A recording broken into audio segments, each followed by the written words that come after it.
Hi folks, this is Tom. Today we're going to talk about an early 19th century piece of glass. This is a typical about 1815 to about 1830-ish inkwell. These inkwells of this type and pattern were produced in places like Coventry, Connecticut, Keene, New Hampshire, and much nicer ones were made at Sandwich in Massachusetts. This particular one here was made at Keene, and this is what's called a McKeown type GIII-29. It has a ring top here. You've got or I should say a rib top. It has the diamond dipe ring around the side here and the diamond in the square pattern. There's 9 of these around. And then you have vertical ribs right here. And the bottom itself is blank. So it's a plain base here. You can see where this has either had heavy wear or possibly where it was actually ground at the factory so that it would be nice and level so you could put it on a piece of furniture and not have it tip all over the place. This crude ring of glass you see is what's called a punty mark. When this is blown, this is the end that came out of the blowpipe here, and this is worked on. This is actually put into a 3-piece mold. Let me see it, rotate it right here. You can see there's a mold seam right there.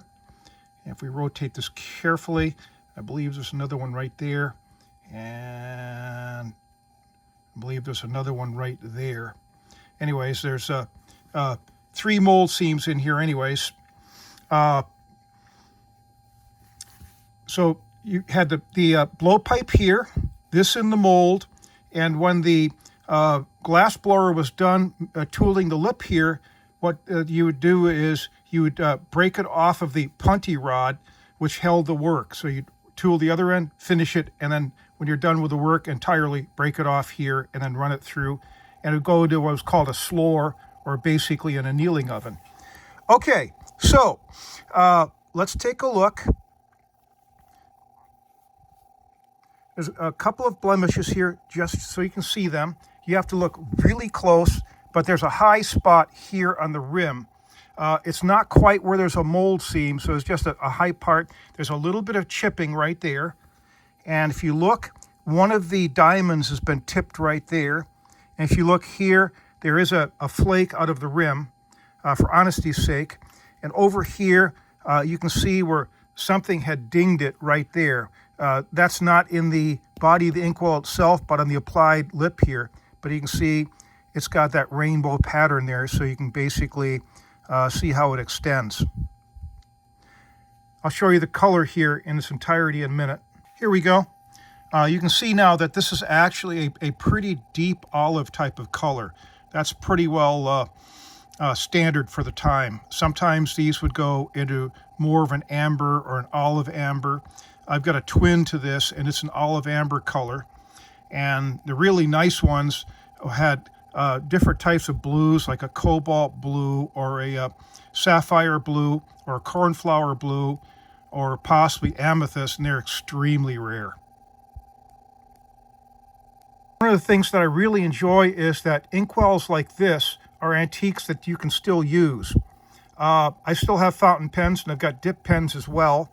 And what you could easily do is put modern ink in here, or a recreation of original ink that would have been available in the time period, and actually use it.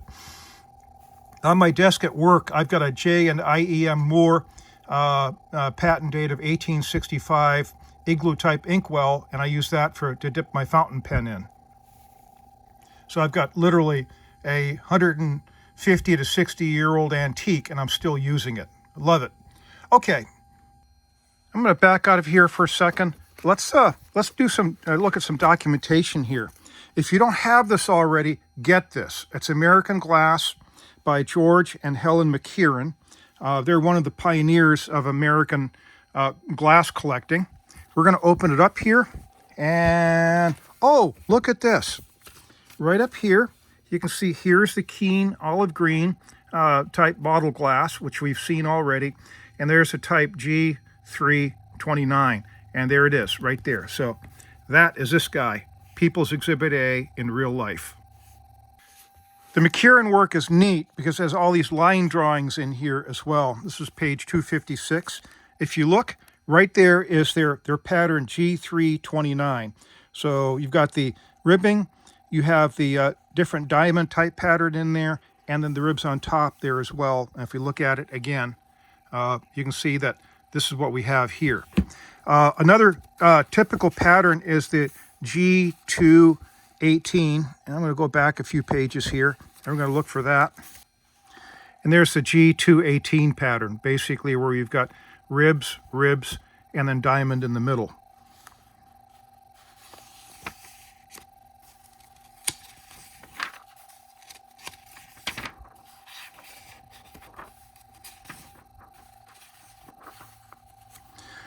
The other really cool thing is that there's a schematic here, a page that tells you the bottoms of these. So you can look and see. This one here is just a plain base, so that's not listed. But I've got some that are the type 18, the number 18, which would be a diamond type 14. I also have some here that are number 22, which is the ring type 2. If you can ever find this book, go ahead and get it. It's American Glass from the Pages of Antiques, the magazine. 2 volumes in there, blown and molded and then pressed and cut. And this is just a treasure trove of articles, reproduced from about 1920 to about 1970. And the cool thing is that this was done by the pioneers of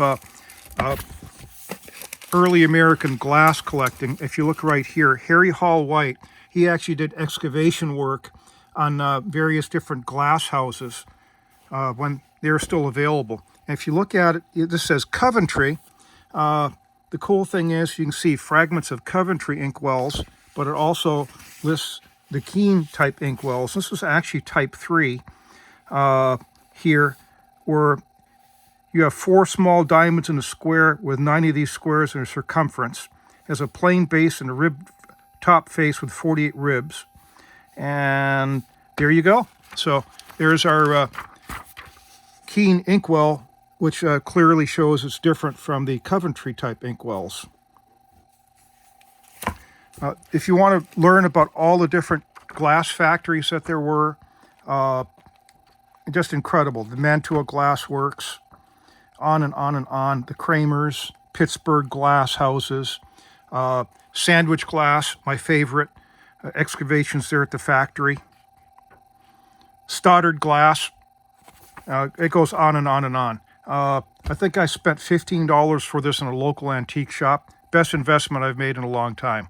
Thanks for watching, folks.